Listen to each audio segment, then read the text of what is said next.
Olá, sejam bem-vindos a mais um episódio do Oncogeriatria Brasil Convida. Eu sou Poliana Souza, cofundadora da Oncogeriatria Brasil Ensino e vou te acompanhar nesse episódio. A Oncogeriatria Brasil é uma empresa de ensino focada na educação para o envelhecimento e se dedica na disseminação de informações sobre as particularidades do câncer no envelhecimento. Acreditamos no poder da educação para proporcionar melhores desfechos no tratamento oncológico dessa população. E para se manter atualizado no que se refere à oncogeriatria, não se esqueça de se inscrever no nosso site e em todas as nossas mídias digitais. No episódio de hoje eu estou me sentindo em casa, que eu estou acompanhada de amigos muito queridos, para que a gente converse sobre envelhecimento e câncer, porque isso deve nos preocupar. Os nossos convidados de hoje são os médicos geriatras Teodora Carnax e Gabriel Truppel Constantino. A Teodora é coordenadora da oncogeriatria no Hospital Sírio-Libanês e no ICESP e representante da CIOG, né, Theo, aqui no Brasil, junto com a Lucila, nossa cofundadora. O Gabriel é head da geriatria do AC Camargo. Muito obrigada por vocês terem aceitado esse nosso convite. Obrigada, Poli. É um prazer, é uma honra estar aqui. Acho que vai ser uma conversa muito gostosa.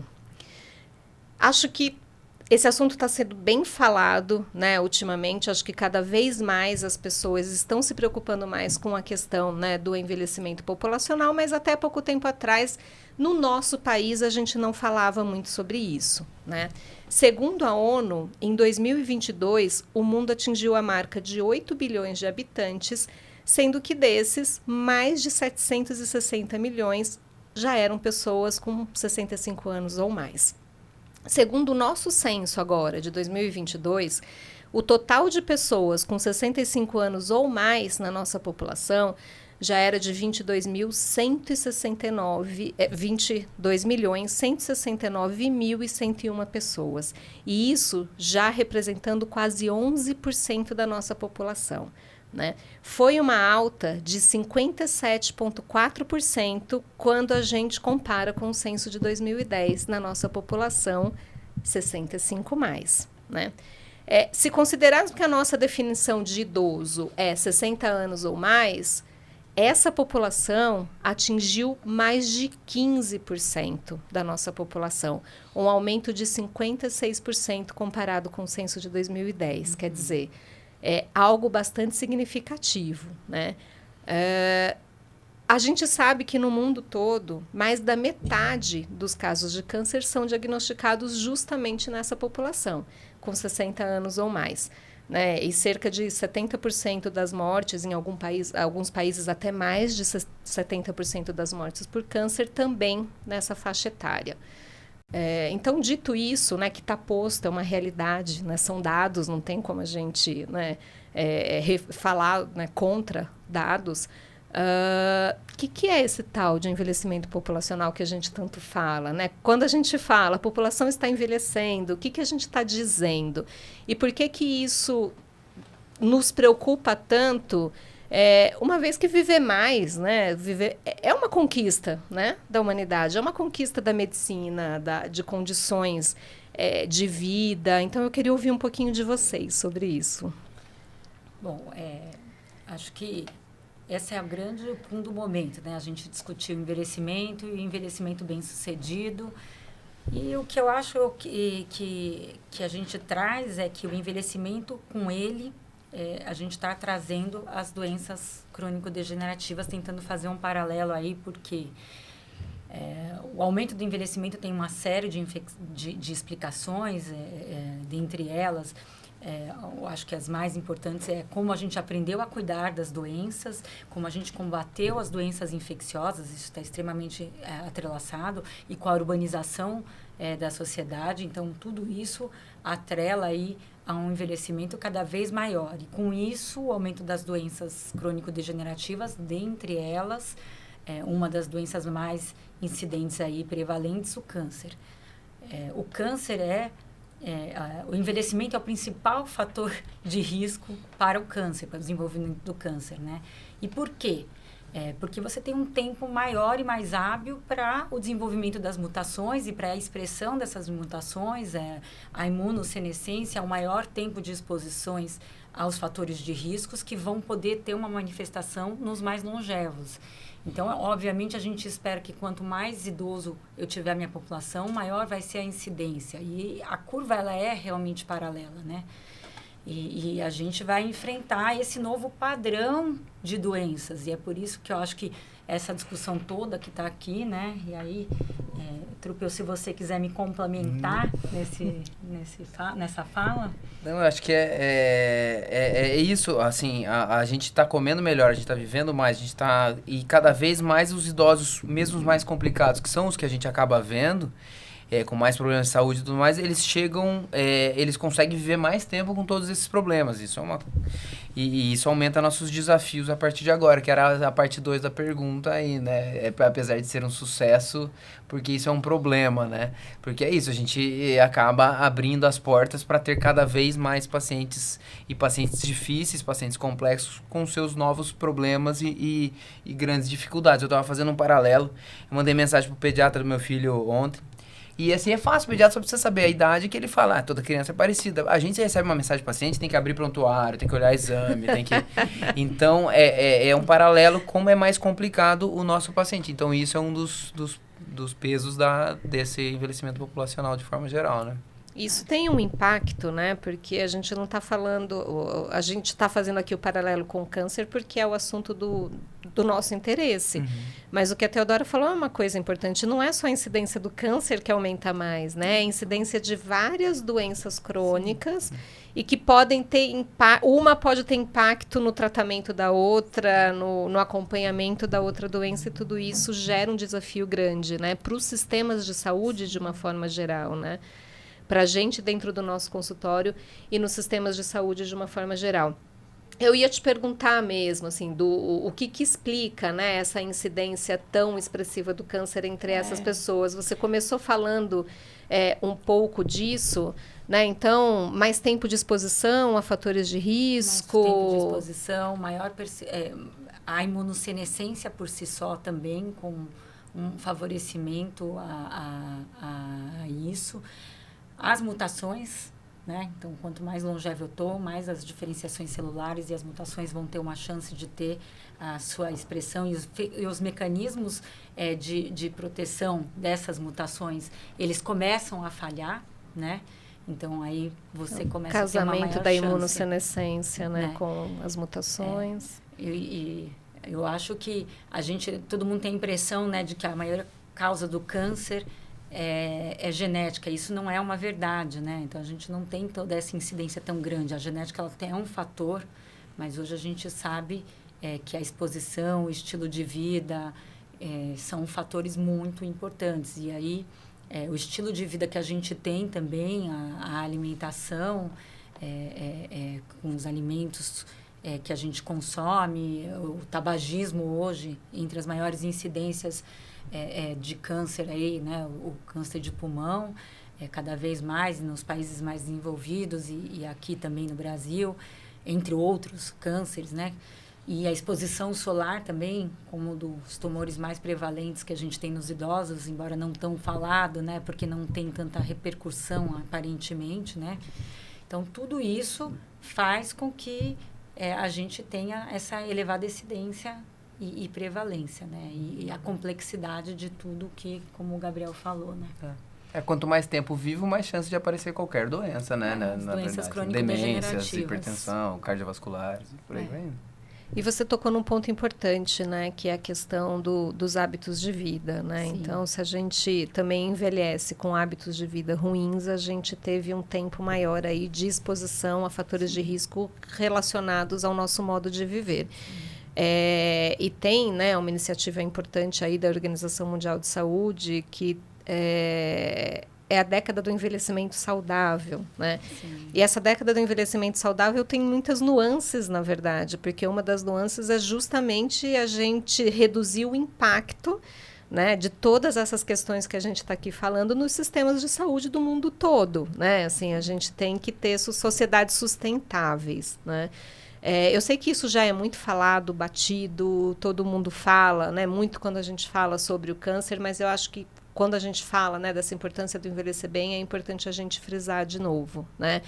Quais são esses hábitos mais relacionados? Você já falou de alguns, talvez o Gabriel possa falar um pouquinho, né, para a gente agora, e que a gente deveria ter como hábito ao longo da vida, para que a gente diminua essa nossa chance no nosso envelhecimento. É uma geração que não sabia que ia ficar velha, né? E não sabia que ia viver tanto, ia passar dos 80 em tanta gente, assim, né? Nossos pacientes, principalmente, eles não tiveram esses hábitos que a gente hoje difunde tanto da parte de alimentação quanto de atividade física, tabagismo, etilismo, né? É uma população que meio que foi dando certo e chegou aí, então é um pouco mais difícil de trabalhar eles.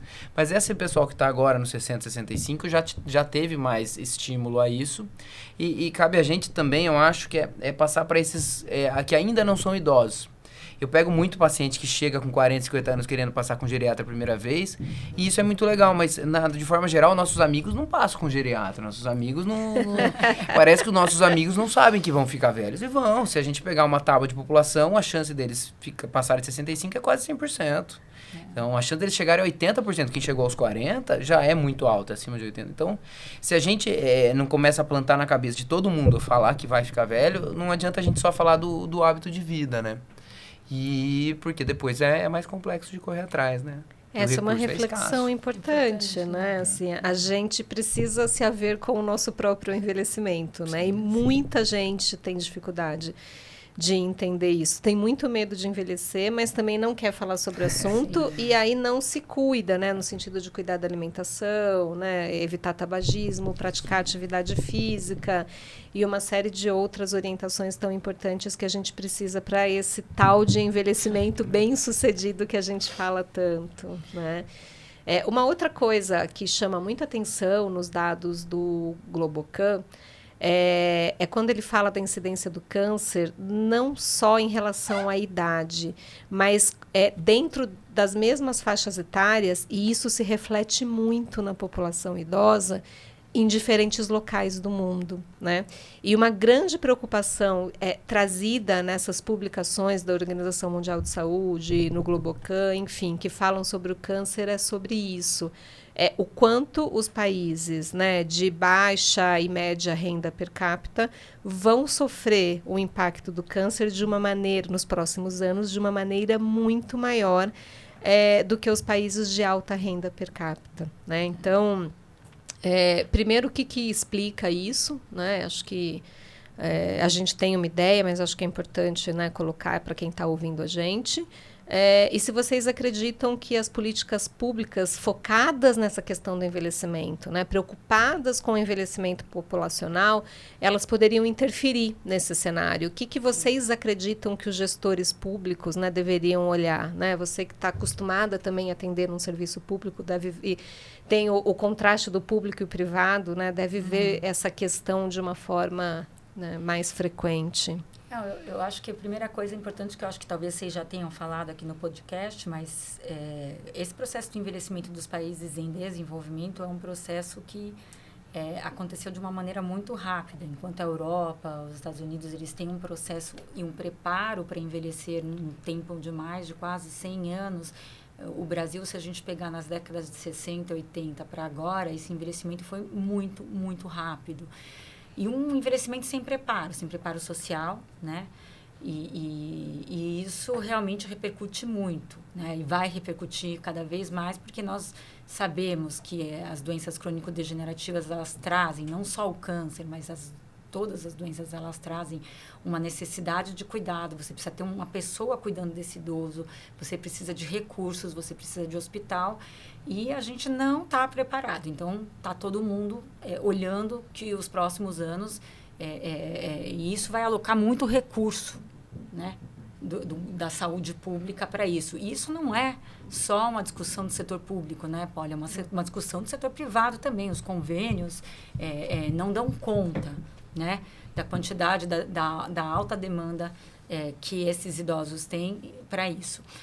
Agora, o que eu posso falar para você, quando eu penso, eu reflito muito sobre isso, em termos, né, aqui do câncer, Eu acho que a primeira coisa é que a gente tem que fazer trabalhos e políticas públicas melhores no que concerne ao rastreamento, porque a detecção precoce do câncer ela é algo que tem um grande impacto em termos de custo com a saúde, né? Então, e aí hoje eu falei isso na aula da pós, e falo, né? A gente tem uma tendência a replicar as recomendações da US Task Force, da população americana de rastreio, da população europeia. Olha, a gente tem que aprender com eles, sim, né? São recomendações importantes, mas elas têm que ser aplicadas para a nossa realidade, né? E a gente tem uma realidade bem diferente. Então, eu acho que a gente tem que trabalhar muito isso, o pessoal da saúde pública e nós, geriatras e os oncologistas, em estabelecer cada vez mais e se rever cada vez mais anualmente as políticas de rastreio, e isso realmente é muito importante. E, em contrapartida, o trabalho de prevenção, né? Entendendo que a maioria dos cânceres vem por hábitos de vida inadequados e não só por fator genético, como eu falei. E aí a gente tem que fazer trabalho como está sendo feito, as campanhas de envelhecimento ativo. Envelhecer em São Paulo é um desafio. É uma desgraça, né? Um desafio, né? A gente tem as cidades amigas do idoso, né? O Rio de Janeiro, Santos, que você pode falar. Mas é um desafio envelhecer numa cidade como São Paulo, né? Então, eu vejo, mas a despeito da gente falar que é um desafio, eu vejo muitas iniciativas bacanas e vejo muita gente fazendo coisa legal e tentando trazer projetos bacanas, né? Então, eu acho que a gente está num lugar de olhar muito para isso e procurar entender como é que a gente vai adequar mudanças de estilo de vida, que não é uma coisa fácil, né? Mudar estilo de vida com 40 anos é difícil, com 80 é quase impossível, né? Mas não é impossível. Você sabe que você estava falando das iniciativas e eu gosto muito de frequentar parques, às vezes ir de final de semana, e quando eu tenho tempo de ir, às vezes, durante a semana. E nas poucas vezes que eu consegui ir durante a semana, nos últimos tempos, eu tenho visto, ou quando eu estava de férias, enfim, eu tenho visto uma coisa que eu não via com tanta frequência. Eu tenho visto grupos das unidades básicas de saúde com grupos de idosos nos parques fazendo atividade física, isso, né? Então, tem assim, baixo custo, né? É baixo custo, melhora a qualidade de vida, melhora em vários aspectos, né? Não só na prevenção e tratamento de doença crônica, socialização, convivência, tá ao ar livre. Então, acho que são coisas que parecem que são bobas, mas elas são tão importantes, né? Elas são tão importantes quando a gente fala do cuidado, né, com essa população e na promoção de um envelhecimento mais saudável, né? Agora, eu queria... A gente fala muito sobre isso, né? Na Oncogeriatria Brasil, a Teodora fala muito sobre isso. E eu queria que vocês explicassem para quem nos ouve o que faz exatamente o geriatra com foco em oncogeriatria. As pessoas me perguntam, mas o que faz o oncogeriatra? Eu falei, mas você está perguntando de quem? Do geriatra que trabalha com oncogeriatria ou do oncologista que trabalha com oncogeriatria, né? Então, qual é o papel do geriatra nessa história? Que as pessoas às vezes confundem, né? Eu vou deixar o Trupe responder primeiro, porque senão... Só porque ela foi minha professora, né? Senão eu roubo a fala. Né? Até eu acho que é a pessoa mais recomendada no Brasil para falar o que faz o oncogeriatra, né? Mas eu falo que eu não escolhi a oncogeriatria que acaba surgindo como uma oportunidade porque é um mercado muito interessante pro geriatra. Se a gente pensar que das doenças crônicas, as mais comuns, as que a gente vai encontrar mais, são as cardiovasculares e as oncológicas, a oncologia acaba abrindo uma porta bem interessante. E o que a gente vê, assim, no mundo real, o que o oncogeriatra faz assim, muito ajudar o cirurgião, o oncologista a pesar a mão.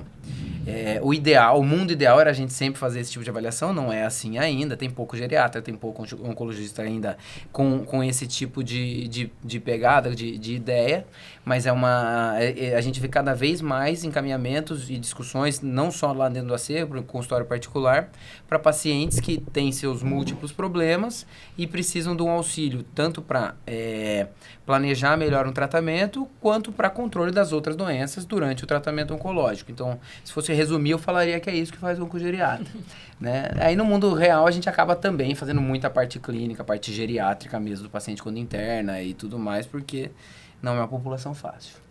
Theo. Então, primeira coisa que eu acho que é interessante a gente esclarecer é que a oncogeriatria não é uma especialidade ou uma subespecialidade e ainda também não está consolidada como uma área de atuação. A gente está trabalhando isso junto à Sociedade Brasileira de Geriatria e junto à Sociedade Brasileira de Oncologia como uma área de atuação, mas não é. Então, o geriatra, quando se forma, obviamente que ele vai ter no seu consultório a possibilidade de atender milhões de pacientes com câncer, né? E fazer diagnóstico de câncer. Então, e o oncologista, em sua parte, vai ser só aquele oncologista que trata a criança, né? Que só trata a criança, o oncopediatra, mas se não for um oncopediatra, ele vai atender, eu acho que mais de 50% da sua população vão ser idosos. Tem uma frase disso, né? Todo oncologista é um oncogeriatra, só não sabe disso, né? Exato. Então, a gente...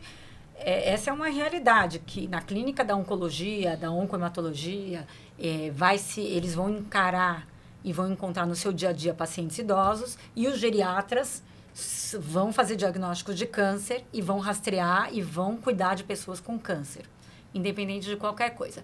E aí, aonde vem a oncogeriatria? Qual que é esse papel, né? Assim, eu acho que é importante a gente tentar olhar para isso.